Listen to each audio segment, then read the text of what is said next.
relations that the London School of Economics, he doesn't believe a ceasefire will happen anytime soon. These peace talks have intensified. The war against Ukraine has also intensified. So at the moment, it's very difficult to think that there's peace coming, whatever the amount of diplomatic messaging we're hearing, either from Zelensky, from the Europeans, or from Trump. Recently been attacked, very quickly attacked by officials around Zelensky, saying he has no constitutional basis for talking about it. And secondly, the constitution itself would not allow for seceding Crimea.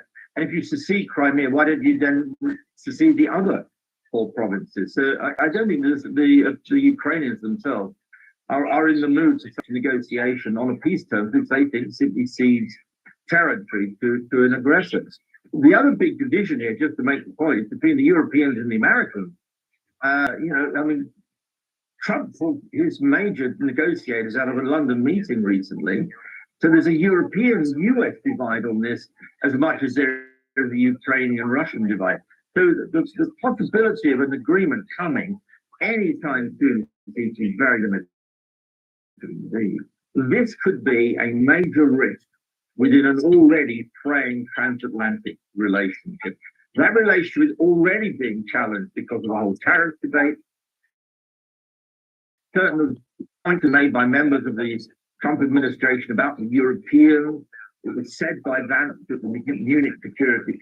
So if there is kind of rift over this really does, and I'm not trying to exaggerate or scare, but this really does raise big questions about the long-term solidity of the transatlantic relationship.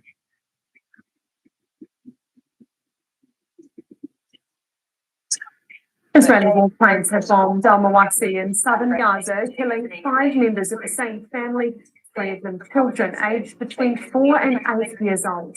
The area had previously been designated a safe zone by Israel and is a temporary shelter for hundreds of thousands of displaced Palestinians. It's come under repeated attack, as has the nearby city of Khan Yunis.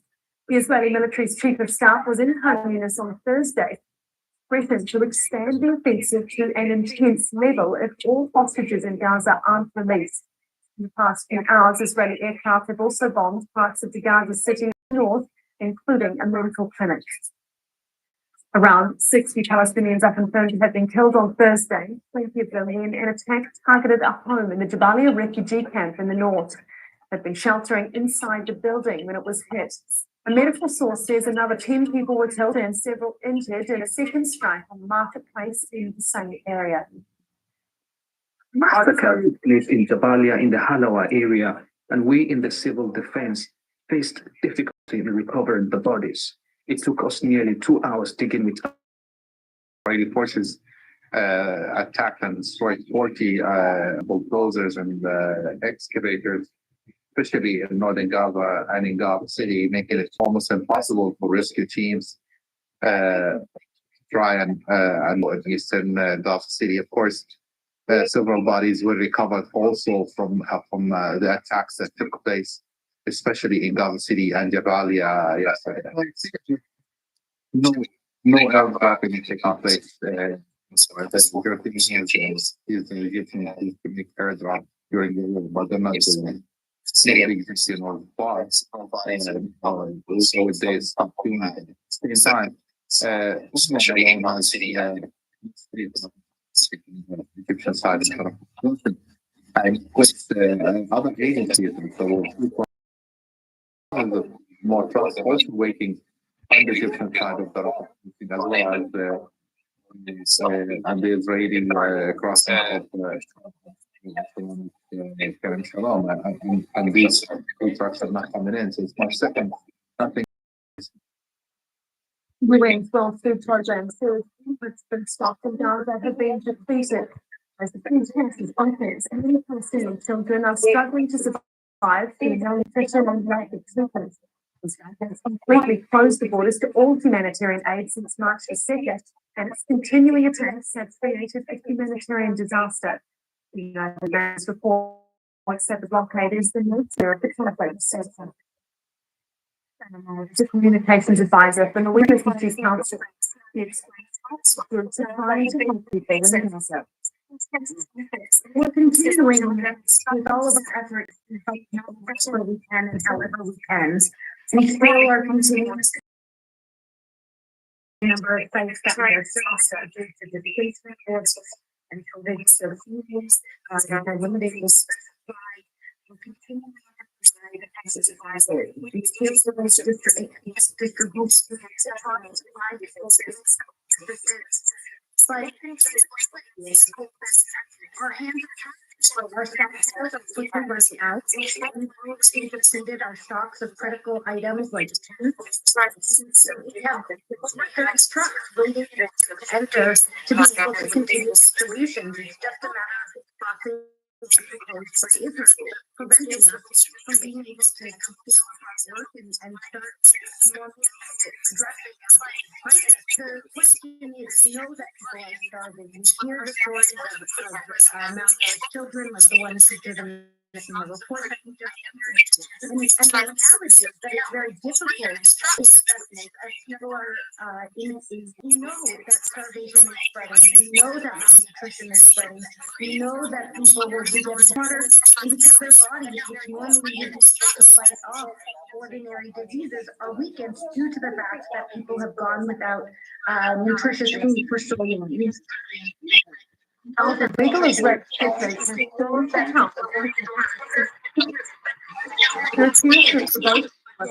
By singing and dancing, the area has been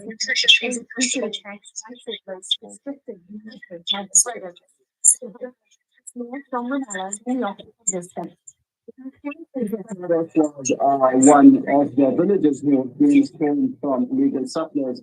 They were illegal in Eastern Fields and in Nablus, but in Kufr Haris, it was the largest raid. They are named in a position, which is the vice president for him. This vice president is supposed to take over after Mahmoud. What's happening in Gaza?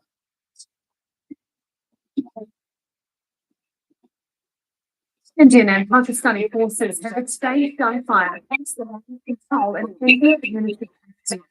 Following Tuesday's attacks, 6 people in the disputed region, shops, hotels, and other small businesses start to reopen on Friday.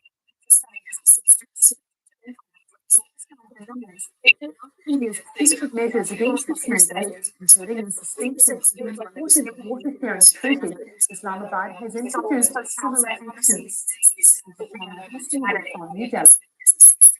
It's a multi-pronged approach at this point in time. There are further diplomatic measures trying including trying to build that global strong opinion against Pakistan to try to ask its major partners to see Pakistan financially when it comes to their defense agreements, perhaps.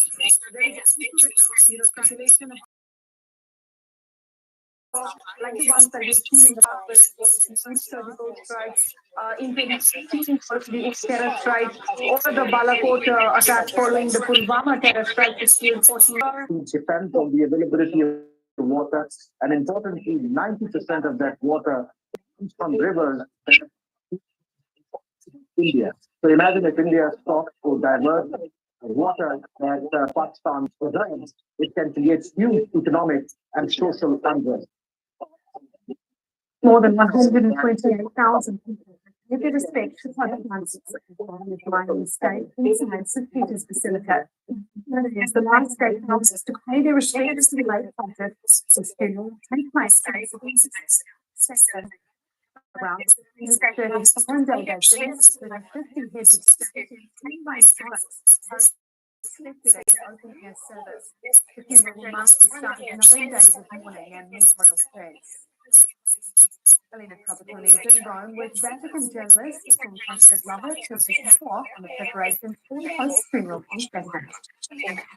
The news is strong as ever, and we've just received another reminder that the area of St. Peter's for access to St. Peter's Basilica will close to pilgrims at 5:30 this evening, and that's ahead of the 1900 closure. And ahead of the closing of the coffin,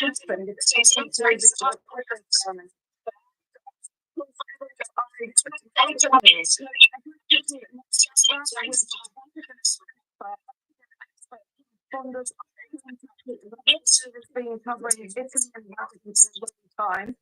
Sean, Patrick, you've covered conclaves before papal funerals. That's quite unique. What can we expect tomorrow? You've covered. The first thing is that there's nothing really different about this because It's quite unique. it's a people funeral of the colors of very strict protocol, very particular style. There's a closed square. You have a diplomatic corps that you have to stay on one side, cardinals and bishops and priests on the other, and thousands of people going all the way down to Via della Conciliazione leading up to the square. If I have to say what is different, it's the sounds you may be hearing behind our voices, and that is the sound of these spirits, of these skeletons just hovering overhead. There's been a no-fly zone placed over the entire city of this 48 hours, and down in the square and around the square, we said a few minutes ago, it looks like there's wars. There are military, there are police in full military gear, holding guns and so forth. There is a certain sense of insecurity in this very insecure world we live in. And so, yes, I think one of the major differences is going to be in the fact that there's a huge sense that we have to protect the people who are here.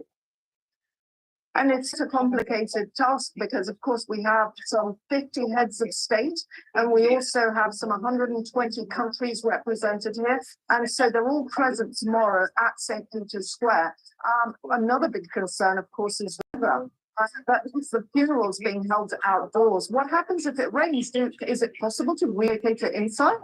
It's not possible to relocate inside because that number of people just cannot get inside St. Peter's Basilica. And again, it would mess up the entire security operation, which they've been putting in place for days, for weeks.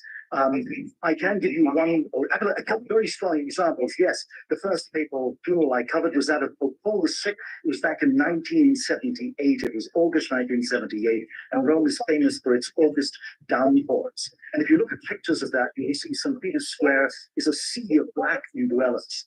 And on the coffin, you will also see during the funeral, there's a book, there's the Bible, and the Bible is laid open upon the coffin, obviously great symbolic value there. And I remember the wind lashing the pages across that open Bible.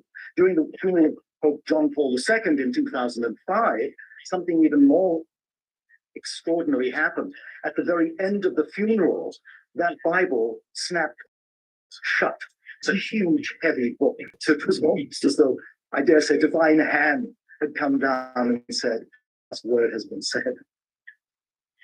April 25th is known as Anzac Day to Australians and New Zealanders. It's a public holiday to remember all fallen soldiers, but it originally began as a day to honour those killed during World War I's Gallipoli campaign. Priyanka Navani reports from Gallipoli.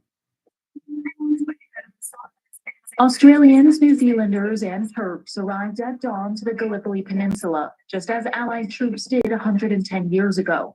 But unlike the bloody battles that began on April 25th, 1915, Friday is a day of friendship and solidarity. It would be a disservice to the